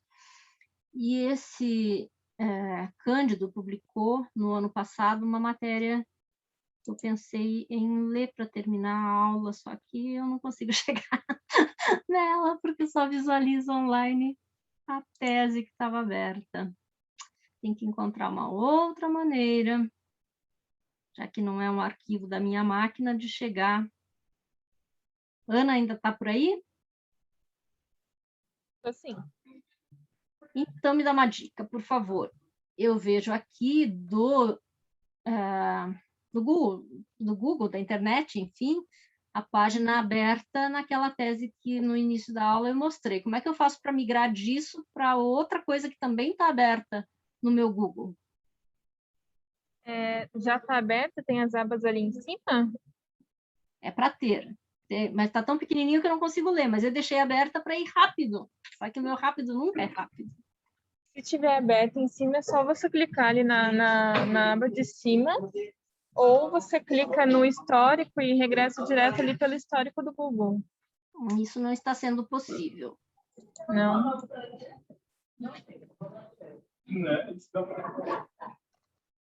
Vamos tentar de novo. Share screen. Vou clicar na tese do rapaz. Agora eu mudo. E vai dar certo. Deu certo? Deu certo, uhum. Ufa! Se Cândido é uma homenagem ao Antônio Cândido, é curioso que seja escrito com acento circunflexo, né? Porque Antônio Cândido a gente sabe que não é com acento circunflexo, embora pareça. Enfim, detalhe, vamos lá, que já são 8h15. Vou deixar a sugestão para vocês de leitura deste texto da Adriana Túlio Baggio, que era colega de vocês. É curioso, ela já é doutora, professora, já tem mestrado em letras, doutora em outra área, e faz graduação, acho que por conta da língua estrangeira, não sei. E talvez alguns de vocês conheçam ela, ou por terem sido alunos dela, ou por serem colegas dela, né? E é uma aluna muito querida e que contou uma história muito interessante. Eu acho que para aproveitar melhor o tempo, eu vou e estamos fazendo isso bastante hoje, ler junto com vocês alguma coisa que está projetada na tela. Então, vejam, é de agosto do ano passado, essa matéria que ela publicou, comentando como ela teve notícia de que o Dalton Trevisan chupava notícias verdadeiras, né, para escrever contos com cara de notícia. O que tem mais cara de notícia? A notícia ou o conto que o Dalton produziu a partir de alguma notícia. O conto em questão se chama Morre Desgraçado e foi publicado num livro chamado Pão e Sangue, em 1988. E em algum momento aí da história passada, um colega me passou a notícia que deu origem àquele conto.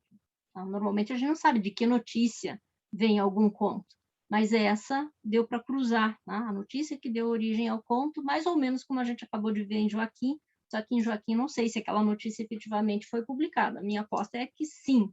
Tá? Mas essa historinha que a Adriana conta é de um momento em que isso foi possível de ser cruzado, né? E foi uma prova que eu fiz quando ela fez uma optativa sobre Dalton Trevisan, acho que 3 anos atrás, e aí eu pedia como avaliação que os alunos comparassem a notícia, né, que o colega tinha me passado, Marcelo Lima, lá da Tecnológica, com o conto, e avaliar o que tem de ficção e o que tem de realismo e tal. Tinha lá alguma coisa envolvida nessa questão. E aí a Adriana ficou com aquilo e no ano passado ela publicou esse texto que eu acho bem bacana. Diz: no inverno, no início dos anos 1980, reencenava-se em uma família da região metropolitana de Curitiba a tragédia da violência doméstica, que lamentavelmente nunca sai de cartaz. Nesse episódio, o marido espancou a esposa e tentou matá-la a facadas. Ele se enfurecera ao chegar em casa e flagrá-la ouvindo a missa no rádio, acreditando que ela rezava para que ele parasse de beber. Quando recebeu a primeira punhalada, a mulher segurava o bebê deles nos braços. Conseguiu que o menino fosse salvo por uma filha mais crescida. Tentou fugir e, ao ser encurralada pelo marido, acabou matando-o a golpes de enxada. O caso foi noticiado no hoje extinto O Estado do Paraná, e a matéria ocupou 3 colunas de uma página ímpar. A pessoa que a redigiu explorou recursos de linguagem que se costuma encontrar mais na literatura do que no jornalismo policial, com semântica e sintaxe pensadas não só para informar, mas também para agradar. Essa linguagem do Estado do Paraná nos anos 1980. Não apenas pela antítese da manchete. A manchete era: parou a missa para se defender e matar. Pois títulos construídos a partir de figuras de retórica são recorrentes nas abordagens ditas sensacionalistas. A cor, que se pode chamar de literária, tinge também o restante da matéria e resulta em maneiras de relatar os fatos que podem provocar uma inoportuna satisfação. Afinal, como se permitir a fruição estética de um texto que noticia episódio tão triste e violento? Mas é o que acontece quando, por exemplo, lemos: ele dado a vício de embriaguez, como informação de que o marido agressor era alcoólatra. Então, é uma linguagem de jornalismo, mas meio literária. Alguns anos depois, Dalton Trevisan publicou o conto Morre Desgraçado, o primeiro do livro Pão e Sangue, de 1988. Nessa história, um homem chega em casa bêbado, fica com raiva da esposa que ouve a missa no rádio, tenta matá-la e acaba sendo morto por ela. O golpe final que a mulher desfere é acompanhado pela sentença do título: Morre Desgraçado. O texto é curto, a linguagem é seca, as frases são enxutas. É um relato muito mais cru do que o da notícia de jornal, e muito menos comovente. Como se fosse um escambo, talvez um tributo, com a notícia que o inspirou, o conto opera em alguns momentos um simulacro do gênero jornalístico policial, assim como a notícia havia operado o estilo literário. Então, é curioso que nessa prova vários alunos consideraram que é muito mais ficcional o conto do Dalton do que a notícia, mas a Adriana considerou o contrário, que a notícia tinha mais recursos de ficção, típicos de ficção, do que o conto do Dalton, que realmente é um conto super seco. e muito diferente daquele notícia de jornal publicado em Joaquim. Outro patamar. Não há muita novidade no fato de que o vampiro, mas não só ele, bebe dos gêneros textuais de periódicos, a fotonovela e as páginas policiais em especial, para escrever seus contos. Berta Waldman, estudiosa do autor, é uma das que ressaltam isso em Ensaios sobre a obra de Dalton Trevisan. Miguel Sanches Neto também, no prefácio à sua coletânea Biblioteca Trevisan, quando fala do aproveitamento pelo escritor das linguagens estereotipadas ou endurecidas. O que há de novidade é conhecermos a exata notícia de jornal que teria inspirado determinado conto. Isso poderia levar a outro patamar as análises a respeito da imprensa marrom, segundo Waldman, ou do estilo forense, segundo Sanches Neto, como fonte de inspiração daltoniana. Um achado como esse possibilita estudos bastante produtivos a respeito de linguagem, efeitos de sentido, crítica genética, recepção, processo criativo, intertextualidade, a literariedade no jornalismo e sua contraparte, o ready-made, a bricolagem, Sanches Neto, jornalísticos na literatura e por aí afora.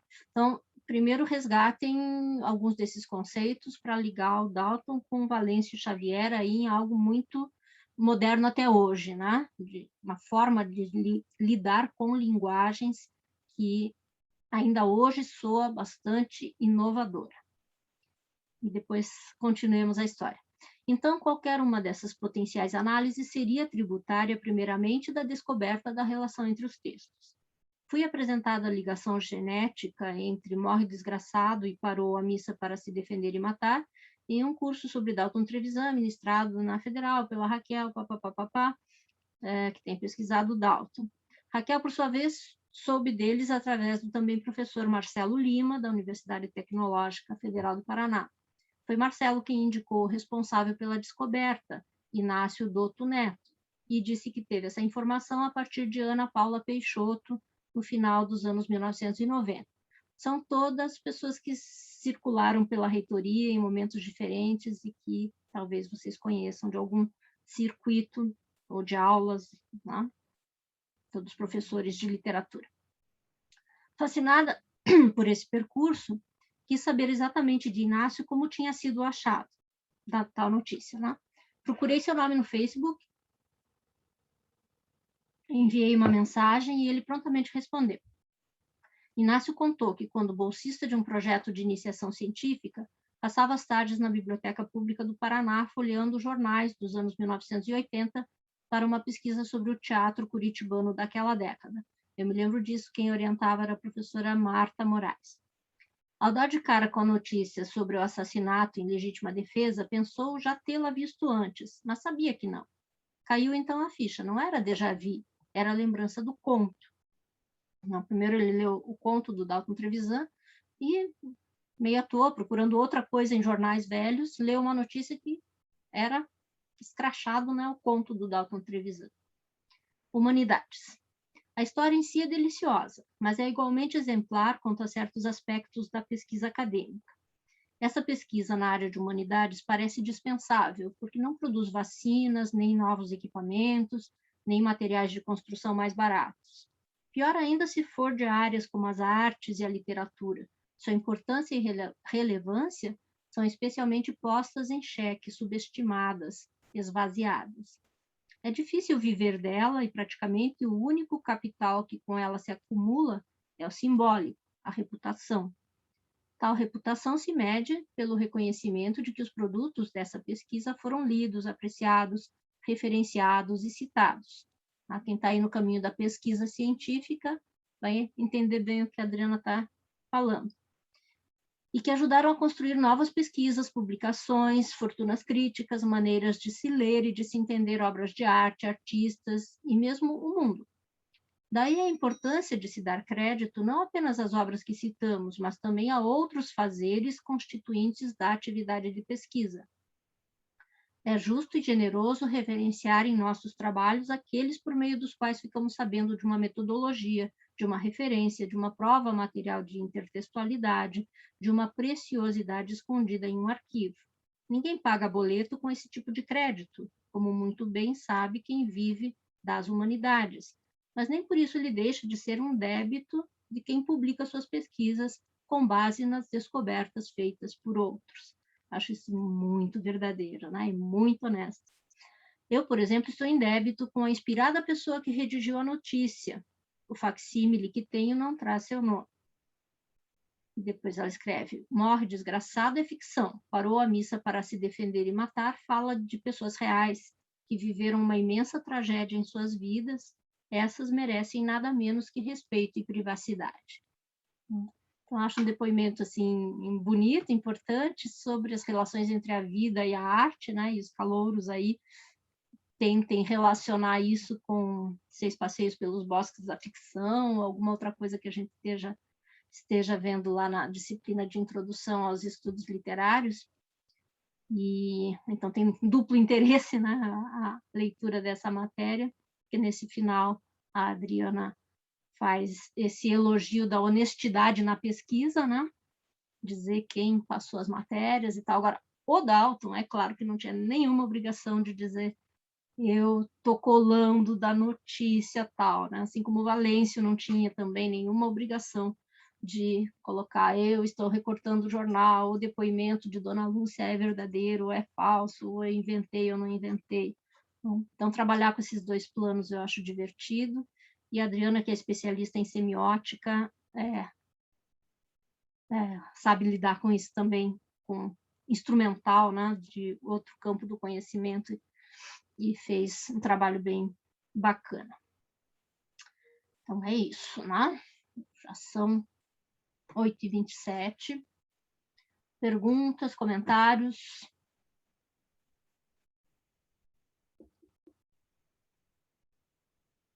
Eu sempre fiquei muito instigada com a literatura do Dalton, assim, ainda não sei dizer o que eu acho sobre essa figura.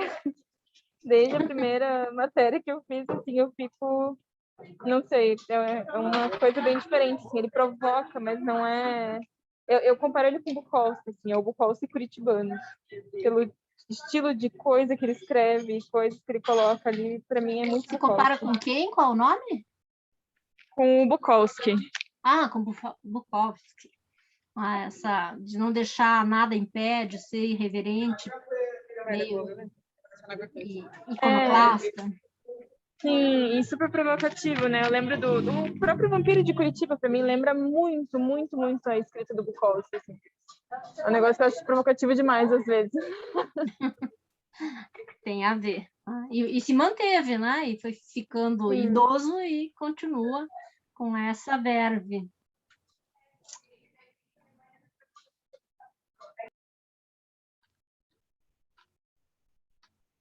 Alguma pergunta, alguma questão?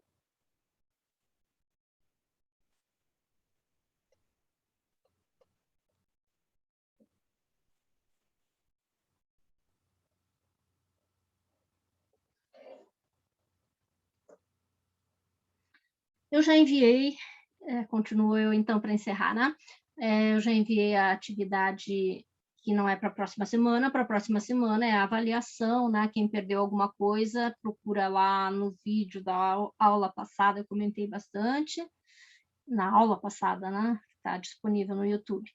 E então a atividade para outra semana, para daqui a 15 dias, eu deixei bem livre, né? Eu quero que vocês caprichem nessa avaliação, mas eu propus que vocês escrevam o que quiserem, qualquer coisa, com o título Dalton e Joaquim.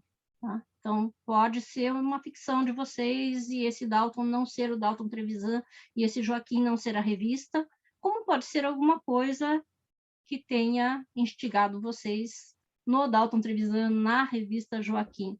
Tá? Escrevam alguma coisa no momento de inspiração que mereça levar esse título ou que corresponda a esse título Dalton e Joaquim. Daí ainda fiz a observação, o comando da atividade está lá no Teams, né? É super curtinho, mas tem a observação. Se fizerem pesquisa, referências deverão ser acrescentadas. Se for um texto totalmente surrealista, expressionista ou qualquer outra coisa que não dependeu de pesquisa, claro que não precisam colocar referências bibliográficas, tá? Então, de repente, pode ser uma oportunidade para vocês criarem alguma literatura, algum conto que junte aí os escritores que vocês conhecem, não só dessa disciplina, relacionando o Bukowski com o Dalton, qualquer outra coisa, né? Desse tipo. Para vocês se divertirem um pouquinho também. E é isso. Professora, muito obrigada. Obrigada a vocês. E até quarta-feira que vem, então. Boa noite. Boa noite, professora. Obrigada. Boa noite, obrigado.